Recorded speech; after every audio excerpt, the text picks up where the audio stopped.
A new study in Evansville is looking at how to make it easier to walk, bike, or take a bus around the city, especially near the Lloyd Expressway, one of the least welcoming roadways for that type of getting around. It's called Lloyd for All study, and right now joining us is project manager Brian Aldridge. Brian, thank you so much for joining us today. We appreciate you being here. First up, I believe a lot of people assume this is part of the Lloyd for You project, but it is not. Explain to us what Lloyd for All is. Well, first, thank you for the opportunity to be here this afternoon.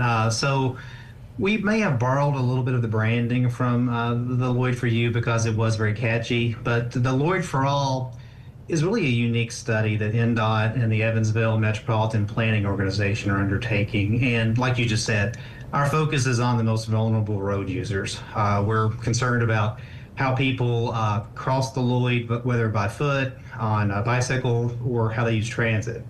It's a large study area. We're looking at everything from US 41 east to Epworth, and then south to north goes from Covert Avenue up to Morgan Avenue. Now, you're specifically asking for public feedback. Are you looking for problem areas, or what are you concentrating on? Yeah, right now we're in the midst of what we call our listening sessions, and so what we're interested in there is all of the above. You know, where do you see problem spots out there that are obstacles for how you might want to be able to travel by foot or by bicycle? We're also looking for ideas. Part of our next steps will be taking this feedback and actually developing concepts and strategies. So if folks have ideas, you know, we're all ears, and that's why we're having a number of opportunities to be able to engage with us to provide feedback at all levels. You know, the Lloyd Expressway was built just to get us across the city in a car very quickly. It's been in place for years with really no easy way getting around other than in a car. Why is it important to study these changes now? What's driving the study?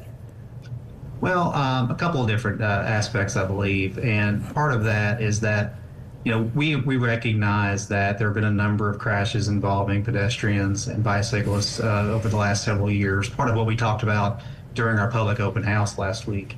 And we know when those crashes do occur, they tend to be very severe, resulting in serious injuries or sometimes even worse, fatalities. And we know that there are things that we can do to minimize the occurrence of those crashes happening in the future. So this is very much a safety-focused study. And it's also very much a community-driven study. That's, again, why we're having so many opportunities for public engagement. And one thing I would like to add tonight is that we do have an upcoming listening session available where I'll be available next Wednesday evening from it'll be August 6th at the McCullough branch of the Evansville Public Library. We'll be there from 3:30 to 5:30 in a large meeting room. We'll have many of the exhibits that we used at our public meeting available. But really, it'll be an opportunity just to engage with us one-on-one so we can have some conversations about what we can do to improve safety and connectivity. Yeah, and the Lloyd Expressway established, you know, expressway. It sounds like changes, or I would think that any changes to make it a little more approachable for walking cars.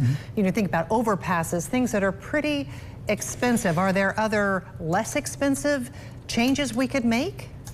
Yeah, and so, you know, again, part of the strategy here is not necessarily focused directly on the Lloyd Expressway, but more connections across the Lloyd or parallel to the Lloyd. And absolutely, not all strategies have to be expensive. It can be as simple as just adding crosswalks in locations where we don't have crosswalks right now. So there are a lot of things that we can do that have absolutely been demonstrated before to improve safety that don't have to be really expensive options. Is there money in place for these changes? Not at this time, but some of those strategies, we would take advantage of upcoming projects. So, for example, the city of Evansville has a paving project coming up. We would be looking at opportunities to maybe reconfigure a street to take advantage of that project that's already going to occur. But that's also part of our goal. If there are more costly options that come out as recommendations, then we will be helping NDOT and the Evansville MPO seek strategies to help fund those. And how soon could we see any changes put into place then? So like I said earlier, we're in the midst of our listening right now to get feedback. We will take this feedback, we'll develop concepts, we'll come back to the public in the fall another public open house, plus some other opportunities to engage. Next spring is when we intend to wrap up the study with recommendations and prioritization. Okay, and as you said, there is a chance to meet and talk with you about this next Wednesday at the McCullough Branch Library. Again, what time was that, Brian? 3:30 to 5:30. We'll be there all evening. And I would encourage anyone that can't attend. We've got a great website that's serving as a repository of information. That's theLloydforall.com.